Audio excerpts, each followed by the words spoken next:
In this video, I'll guide you through how to use the pathing report in Google Analytics 4. If you've ever wondered how users move through your website or app, the Path Exploration Report is one of the best ways to see that journey step by step. We'll keep this simple and practical, so by the end, you'll know exactly where to click and what you're looking at. First, open your browser and go to analytics.google.com.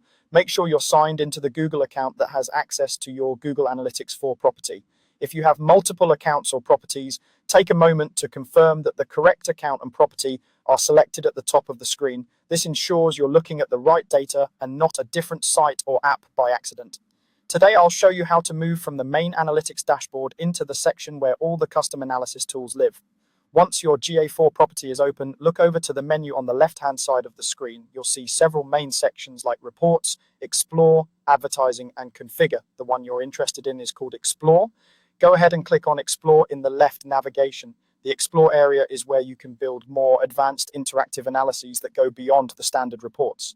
It's especially useful when you want to dig deeper into user behavior, compare different segments, or visualize how people interact with your content over time. After you click Explore, you'll be taken to a page with several exploration templates.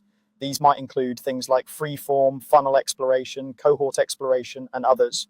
Among these options, you'll find something called Path Exploration. This is the tool we'll use to understand the sequence of events or pages that users experience. I'm going to walk you through how to open this Path Exploration and get ready to analyze your user journeys. On the Explore screen, look for the tile or option labeled Path Exploration.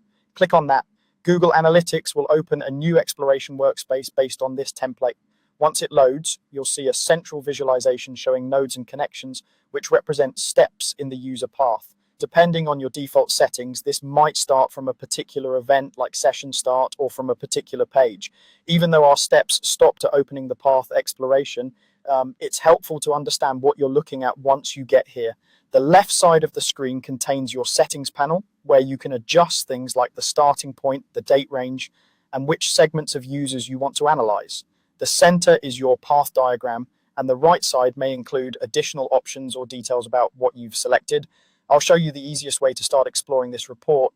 Begin by checking the date range in the top right corner of the interface.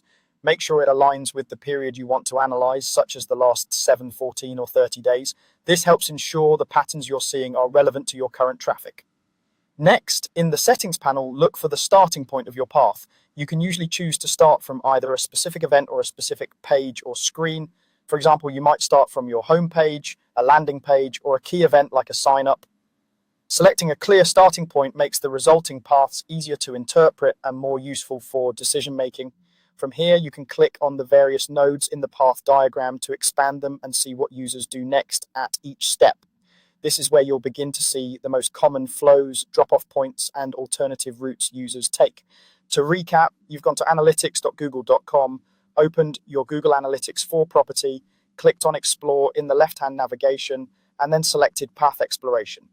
With those steps, you're inside the GA4 pathing report and ready to start exploring how users move through your site or app.